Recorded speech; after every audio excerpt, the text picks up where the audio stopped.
आज हम बात करते हैं आसमान से उतरी हुई 4 किताब के बारे में। पहली किताब जो आई वो है तौरात। तौरात ये मूसा अलैहिस्सलाम पैगंबर के वक्त में आई हुई है। उसके बाद एक किताब आई जबूर, जो दाऊद अलैहिस्सलाम के वक्त में आई। उसके बाद एक किताब आई इंजील, ईसा अलैहिस्सलाम के वक्त में। फिर उसके बाद में एक किताब आई कुरान, मोहम्मद पैगंबर के ज़माने में। इस तरह से 4 पैगंबर के वक्त में ये 4 किताब आसमान से आई, इस तरह का दावा जो वो मजहब करता आया है। इस्लाम में कहा गया 1,24,000 पैगंबर आकर चले गए। 1,24,000 पैगंबर के सोच जिसने पैगाम लेकर आया इंसानियत के लिए, इंसान के लिए जो पैगाम लेकर आया, वो पैगाम भी उस जमाने के भीतर लोगों के पास लिखने की सुविधा नहीं थी, इसलिए वो शायद किताब लिखी नहीं गई। उस जमाने में तो कोई कागज़ था ही नहीं। ये जो चारों किताब का जो वर्णन है, ये किताब लोगों की मुँह जबान थी। जिस पैगंबर के मुंह से सुना है वो लोगों ने अपने दिमाग में रखे, अपने ख्यालों में रखे और वही किताब का जिक्र करते आए। हिंदुस्तान के भीतर कई ऐसे ग्रंथ है, किताब है, वेद है, उपनिषद है, पुराण है, गीता है, रामायण है, जो बहुचर्चित किताब है, जो अक्सर इसको धार्मिक इंसान ये पढ़ता है। इन किताबों के भीतर लिखने वाले का नाम है, किस ऋषि ने लिखा, किस संत ने लिखा, उस संत का, उस ऋषि का नाम है। मगर ये जो 4 किताब जिसने लिखा, जिसने दोहराया, उनका नाम इस किताब में नहीं आता। ये जो किताब में जो सोच लिखी हुई है वो डायरेक्ट अल्लाह ने वो किताब भेजा, इस तरह की सोच रखी गई। मगर हिंदुस्तान के कोई ग्रंथ में ऐसी सोच नहीं रखी गई कि ये किताब ईश्वर ने भेजा है। ऋषि मुनियों ने अपनी तपस्या से, अपना अनुभव से, अपनी सोच उस किताब में रखा है, मानव कल्याण के लिए, मानव को एक मार्गदर्शन करने के लिए कि मानव ने किस तरह जीना चाहिए, मानव ने परमात्मा किस तरह से साधना चाहिए। ये सोच हिंदुस्तान के ऋषि मुनियों ने अपने अपने किताबों के भीतर ये रखी ही बात। मगर जो पश्चिम के भीतर ये जो 4 किताब है, इन 4 किताब ये इसका जो श्रेय है वो अल्लाह को दिया जाता। ये किताब ये आसमान से आई है। तो वो किताब पढ़ने के बाद में कहीं मन के भीतर सोच आने लगते, वो सोच इसी तरह से आने लगते कि ईश्वर ने 1000 साल के बाद, फिर 500 साल के बाद में अपनी सोच पैगंबर को दिया है कि तू दुनिया से कहे। और वो सोच ऐसा लगता है ईश्वर को अपनी सोच रखने की आवश्यकता क्या है, क्योंकि धर्म ग्रंथ में यही कहा गया, ईश्वर के बिना एक पत्ता भी नहीं हिलता। ये जो हवा चल रही है ये ईश्वर की मर्जी से चल रही है। ये चांद, तारे, ये धरती, ये सब ईश्वर के मर्जी से चल रही है। इस तरह की जब तुम सोच रखते हो कि सब कर्ता करोता ईश्वर है, फिर ईश्वर इंसान के भीतर जिस तरह से श्वास दे रहा, हवा दे रहा है, इसी तरह इंसान को वो ज्ञान भी तो दे सकता। अच्छा, ज्ञान भी वो इस तरह से दे रहा। सभी ग्रंथों में अलग अलग बात कहा गया, मगर इन चारों किताब को मानने वाले जो लोग जो थे, जो धर्म के लोग थे, वही वो धर्म के किताब को मानते थे। सारे मानो उस किताब को नहीं मानते थे, मगर किताब दोहराने वाले की सोच वही थी कि ये किताब सारी दुनिया के लिए है। मगर ऐसा हुआ नहीं। तौरात की बात सुनने वाले, मूसा को बात सुनने वाले, मूसा को मानने वाले लोगों ने ही तौरात की बात को समझा। हमने देखा है, मेरे देश हिंदुस्तान के भीतर जो ब्राह्मण है, जिसके पास वेद पुराण उपनिषद का जो उनके पास जो अभ्यास है, वो अभ्यास सिर्फ ब्राह्मण ने स्वीकार करता आया और वो अभ्यास सिर्फ ब्राह्मण को ही देते गए। बाकी कोई मजहब के, कोई धर्म के लोगों को किताब की बातें सुनाई नहीं गई। और अगर कोई सुन भी लेता तो उसको दंडित किया जाता था। वो बात सिर्फ ब्राह्मण के लिए थी। वो स्कूल जो पढ़ाया करते थे वो सिर्फ ब्राह्मण को पढ़ाया करते थे। वो ब्राह्मण ही सब कुछ करता था। दूसरे धर्म के लोगों का उनका धर्म था ही नहीं। उनको कुछ वर्ण में, उनको कुछ अलग ढंग से उनको रखा गया। जिस तरह से वैश्य है, क्षत्रिय है, शूद्र है, ऐसा वर्णन दिया गया कि तुम्हारा ये काम है। और ब्राह्मण का यही सोच कि ब्राह्मण ही ईश्वर को जान सकता, परमात्मा को जान सकता, आत्मा को जान सकता। ब्राह्मण ही तुमको मार्ग बता सकता, बाकी का किसी का काम नहीं है। राजा भी रहा तो हुकूमत करेगा, मगर वो जो नियम है वो ब्राह्मण का रहेगा। इस तरह के उस जमाने में ये जो सोच हमको नजर आती, इसी तरह की सोच उस जमाने में भी नजर आती। जब मूसा अलैहिस्सलाम के ज़माने में भी तौरात की बातें सिर्फ उन्हीं की कौम वो बात जानती थी, समझती थी। उसके बाद फिर अलग अलग पैगंबर आए, अलग अलग पैगंबरों ने अलग अलग बात अपने अपनी ज़बान में, क्योंकि ज़बान जो थे उनकी, जैसा ईसा अलैहिस्सलाम की ज़बान वो हिब्रू ज़बान थी। वो हिब्रू जानने वाले लोग वो बात को समझ सकते थे, बाकी के कोई समझ नहीं सकता था। मोहम्मद पैगंबर की जो ज़बान थी वो अरबी ज़बान थी, तो वो अरबी में दोहराते थे। तो और जो अरबी को समझ सकता, जो उनकी जात के थे, उनके धर्म के थे, उनकी भाषा समझने वाले थे, वही कुरान की बातें को समझ सकते थे।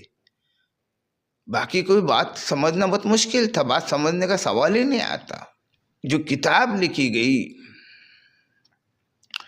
उस किताब के भीतर कई ऐसे वर्णन आते।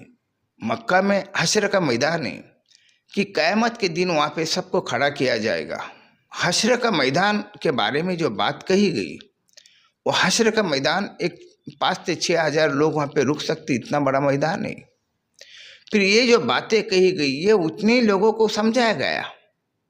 इसका मतलब यही होता कि जहाँ पे जो 5-6 हज़ार लोग रुके हुए थे, उनको बताया गया कि ये मैदान में तुम्हारा क़यामत के दिन तुमसे सवाल जवाब किया जाएगा, तुम्हारे कर्म का हिसाब रखा जाएगा।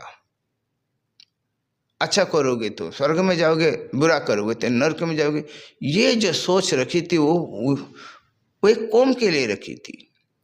अब सारी दुनिया को तुम अगर वहाँ पे खड़ा कर देंगे तो ये कैसा संभव है। हिंदुस्तान के कई ऋषि मुनियों ने भी जो कई किताब लिखी है, जिस तरह से किताब लिखी गई मनुष्य स्मृति, उसमें इंसान के साथ भेद रखा गया कि जाति के इंसान को क्या करना चाहिए। ये इस तरह से इंसान में भेद रखा गया। इसी तरह के भेद कुरान में भी नजर आता है। कुरान में इस तरह के भेद नजर आता है कि जो काफिर है, जो अल्लाह की बात नहीं मानता, उसको तुम मार डालो, तुम ये करो, तुम वो करो, उसको सजा दो, उसको ये कर। ये सारी जो बातें हैं, ये कभी कभी ऐसा सुनकर लगता है कि इंसान के भीतर इंसान ने भेद खड़ा कर दिया, जबकि ये भी बात कहा गया कि वो सभी का है। इस दुनिया के भीतर जो भी कुछ मौजूद है वो उन सभी का है। फिर तुम जानवर लो, कोई पंछी लो, पेड़ पौधे लो, चांद तारे लो, सभी का है। इस तरह का भी वर्णन आता। फिर ये भी वर्णन आता कि उसको नहीं मानने वाले को तुम सजा दो, तुम उसको मारो, काटो, उससे युद्ध करो। ये भी एक बात आती। ये दोहरी बात आने से इसके भीतर कहीं राजकारण भी नजर आता, कहीं इंसान पे जुल्म भी नजर आता, और कहीं जगह पे तेरा मेरा नजर आता। जबकि बात तो तुम कर रहे हो ईश्वर की, अल्लाह की, मगर उस बात के भीतर भेद नजर आता। तुम मुसलमान के लिए कह रहे हो, तुम पैगंबर के उम्मत के लिए कह रहे हो, सारी दुनिया को नहीं कह रहे हो।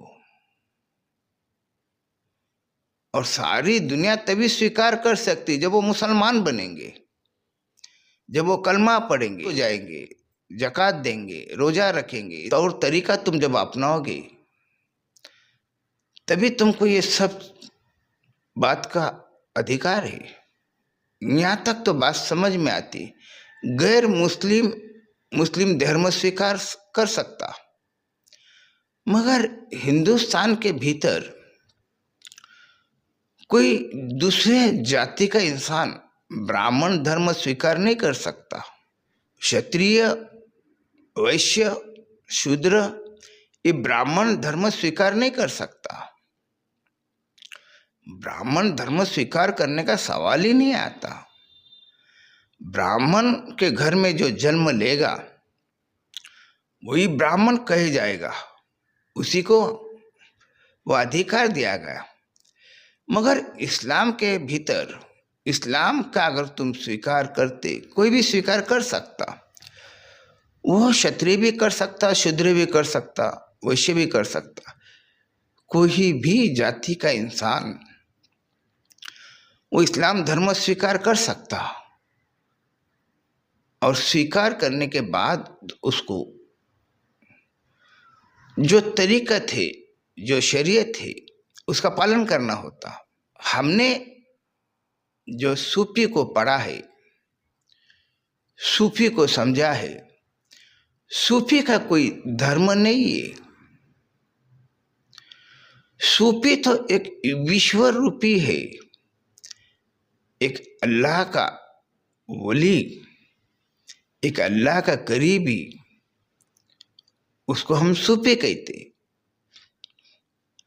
सूफी ने कभी भेद नहीं रखा कि तुम इस तरह से चलो, उस तरह से चलो। तुम जैसे हो वैसा सूफी को स्वीकार है, क्योंकि तुम जैसे हो वैसा ईश्वर को स्वीकार है, तुम जैसे हो वैसा अल्लाह को स्वीकार है। उसी ने सभी का स्वीकार किया। इस्लाम के भीतर कहीं इतने खूंखार जो पैगंबर के दुश्मन थे, जो जालिम थे, वो भी बाद में पैगंबर से जुड़ गए। वो हमेशा के लिए जालिम नहीं रहे, वो हमेशा के लिए कोई डाकू बदमाश नहीं रहे। उनके भीतर परिवर्तन हुआ। जिस तरह हिंदुस्तान के भीतर वालिया कुली खूनी था, वो खूनी का रूपांतर एक ऋषि में हो गया। जब उसने चाहा रास्ता बदलना, रास्ता बदल दिया, परमात्मा को उसने साधा। ऐसे कई जो लोग बुरे थे वो बुरे अच्छे बने। और कई ऐसा भी है जो अच्छे थे वो बुरा भी बने।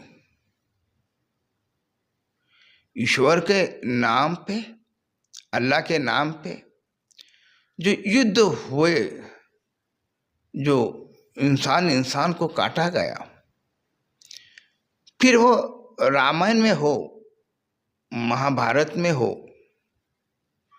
या तो फिर इस्लाम के भीतर हो, जहाँ धर्म के नाम पर युद्ध हुआ, उसमें इंसान मारा गया। अच्छे लोग बुरे बन गए और कई बुरे लोग अच्छे बन गए। ये सभी ईश्वर को स्वीकार है। ईश्वर का कोई धर्म नहीं है, ईश्वर का कोई नियम नहीं है। इंसान का धर्म है, संतों का धर्म है, पैगंबरों का धर्म है, मगर ईश्वर का कोई धर्म नजर नहीं आता। वो सभी का स्वीकार है उसको। ये सब भेद इंसान के दिमाग से बन रहा। और फिर वही बात कि जो ग्रंथ ऊपर से आया कहते हो, ये जो 4 ग्रंथ ऊपर से आए, मगर उन ग्रंथ के भीतर वो ईश्वर नजर नहीं आता, वो अल्लाह नजर नहीं आता। उन ग्रंथों में इंसान के लिए उपदेश नजर आता, और फिर वो उपदेश ईश्वर के मानने वाले के लिए ठीक है और ईश्वर को नहीं मानने वाले के लिए गलत है। इस तरह का भेद ईश्वर ने भेजा हुआ ग्रंथ में नजर आता।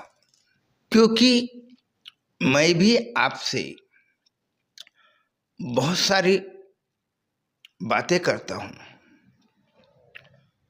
मैं वो बातें करता हूं, अगर मेरी बात से अगर सवाल उठता है तो जवाब देने का अधिकार भी मुझे ही है, क्योंकि वो बात मैंने किया, मैंने वो बात रखा, उसका जवाब तो मेरे पास होना चाहिए। मैं यही कहने लगूं आपको कि ये बातें सब ईश्वर की है, ये बातें सब अल्लाह की है, तो आप मुझसे सवाल कैसा करोगे?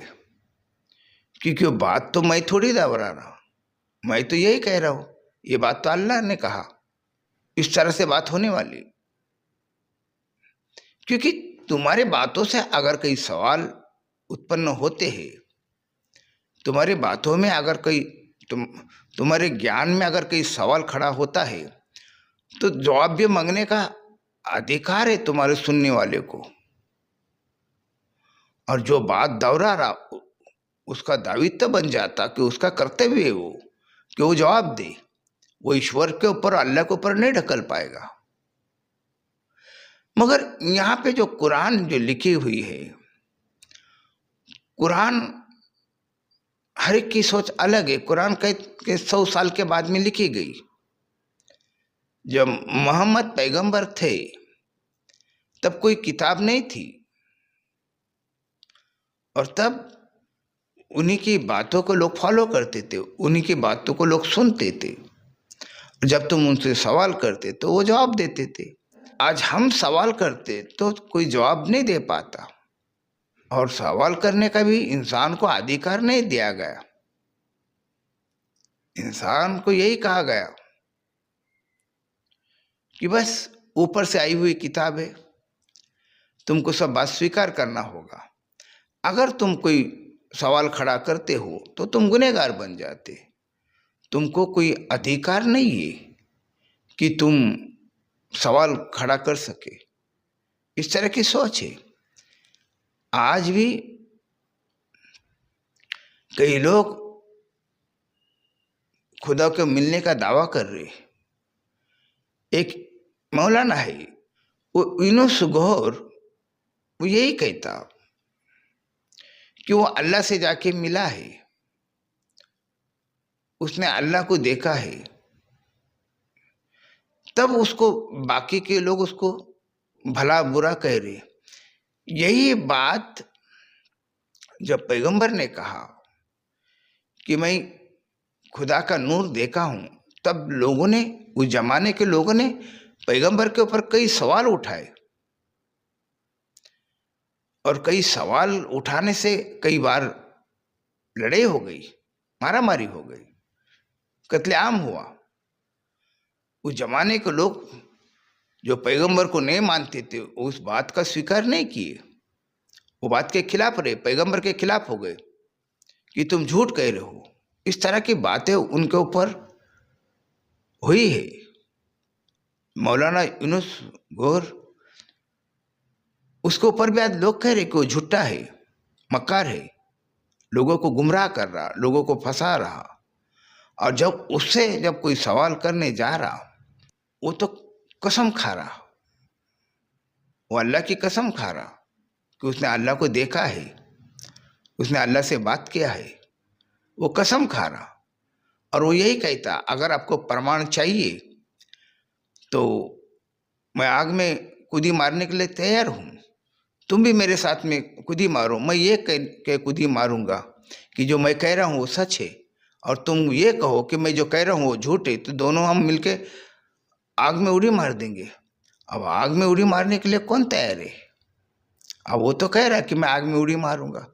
अब उसको मानने वाले जो लोग हैं वो तो स्वीकार कर रहे, उसने तो सुना दिया, आग में जलने के लिए वो तैयार है। वो यही कहता, अगर वो झूठा रहेगा तो आग में जल जाएगा, और सच्चा रहा तो नहीं जलेगा। ये तो बात उस जमाने के भीतर भी यही बात होती थी। सीता को राम ने यही कहा था, तुमको अगर सच्चाई का प्रमाण देना है तो तुमको अग्नि परीक्षा देना होगा। इसी तरह का यूनुस गौर, वो अग्नि परीक्षा की बात कर रहा कि तू मेरे साथ अग्नि में उड़ी मार। तुम उसकी बात पे यकीन नहीं मान रहे, तो उसको तो ये कहना पड़ रहा। जब सीता ने राम से कही कि मैं चरित्रहीन हूं ही नहीं, मैं तब पवित्र हूं, तब तो जमाने ने उनकी बात का स्वीकार नहीं किया। वहां पे तो सीता की अग्नि परीक्षा ली गई। यूनुस गौर, ये जरा होशियार आदमी, इसने ये कहा कि मैं अग्नि परीक्षा देने के लिए तैयार हूं, मगर जो सवाल खड़ा कर रहा वो भी मेरे साथ अग्नि परीक्षा दे कि मैं झूठ हूं। तो ये होशियार आदमी है, तो इसको युद्ध करने की जरूरत नहीं है, इसको जंग करने की जरूरत नहीं है। मगर यही सारी बातों से उस जमाने में भी लोगों ने पैगंबर से सवाल उठाए, प्रमाण मांगे। तब पैगंबर ने ये नहीं कहा जो यूनुस गौर कह रहा, ये बात नहीं कहा कि तुम मेरे साथ अग्नि में उड़ी मारो। पैगंबर ने यही कहा, तुम मेरी बात को मानना चाहते हो तो मान सकते, नहीं मानना तो मत मानो। पैगंबर ने किसी के ऊपर जबरदस्ती नहीं किया। जबरदस्ती कर रहे उनके फौज, उनको मानने वाले। उनकी तरह अगर तुम जियोगे तो तुम सही है, अगर उनकी तरह तुम नहीं जीते तो तुम कुफर हो, तुम ईश्वर के दुश्मन हो। इस तरह की सोच नजर आती है आज के जमाने में। तो हमने जो सवाल उठाए कि 4 किताब जो आसमान से आई है, जो इस बात का दावा उस धर्म के लोग करते हैं, मगर ये चारों किताब को कोई मानता नहीं। मुसलमान मानता है वो कुरान को, तौरात को नहीं मानता। तौरात को यहूदी मानते हैं, यहूदी इंजील को नहीं मानता, इंजील को मानते ईसाई। फिर तुम ये भी कहते हो कि चारों किताब आसमान से आई, तो चारों किताब को एक किताब कर दो। चारों किताब तो अल्लाह ने ही भेजा ना, अल्लाह तो फिर झूठ नहीं कहेगा। फिर वो किताब का तुम इनकार क्यों करते हो? जो 3 किताब है, मुसलमान उसका इनकार क्यों करते हो? उसका स्वीकार क्यों नहीं करते तुम? उसका स्वीकार करो, उस हर बात को तुम अपनाओ। तुम उस बात को नहीं अपनाते, तुम सिर्फ कुरान की बात अपनाते हो। जब अल्लाह ने 4 किताब भेजा है तो चारों किताब को अपनाओ, क्योंकि चारों किताब को अगर तुम अपनाने जाओगे तो अपना नहीं पाओगे, क्योंकि चारों किताब के भीतर सब अलग अलग बातें हैं। ऐसा लगता कि वो बातें ईश्वर ने बहुत कम लोगों के लिए कहा, एक धर्म के लिए कहा, एक समूह के लिए कहा गया, सारे इंसान के लिए नहीं कहा गया।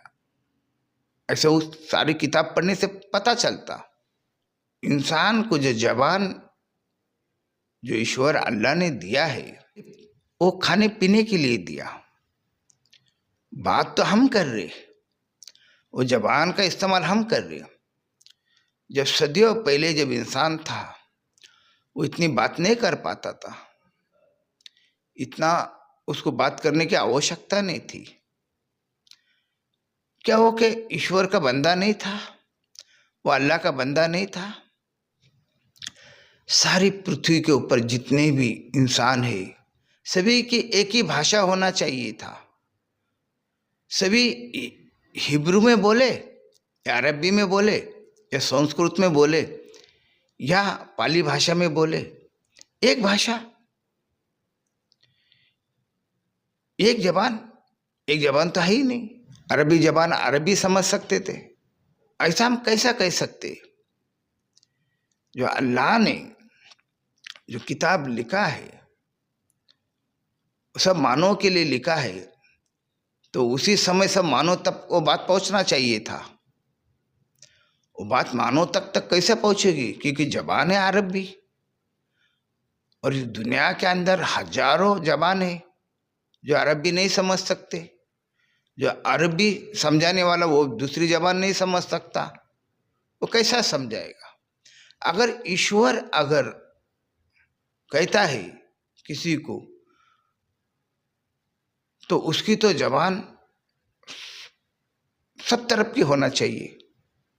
मैं अध्ययन करने के बाद मुझे पता चला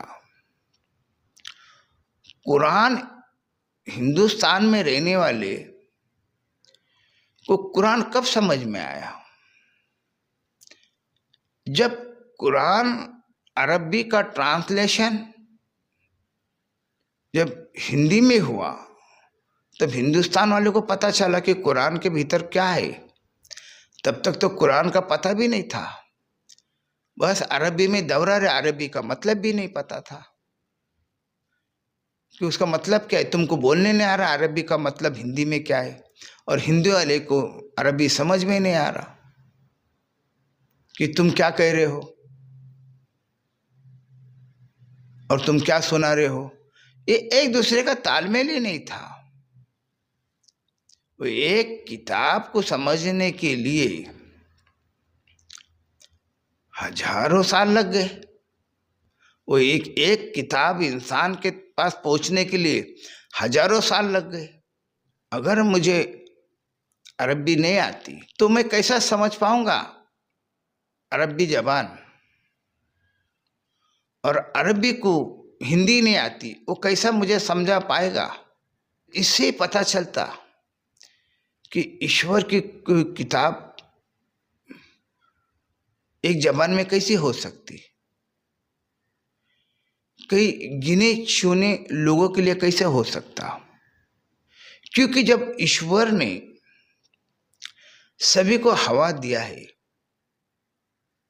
सभी को पानी दिया है, सभी को सूरज दिया है, सभी को जो जिस्म दिया है वो एक जैसा ही है, फिर ज्ञान में फर्क क्यों है? अकल में फर्क क्यों है? ये फर्क किसने किया? ये भेद किसने रखा? ये भी तो सवाल खड़ा होता है। बस आज इतना ही।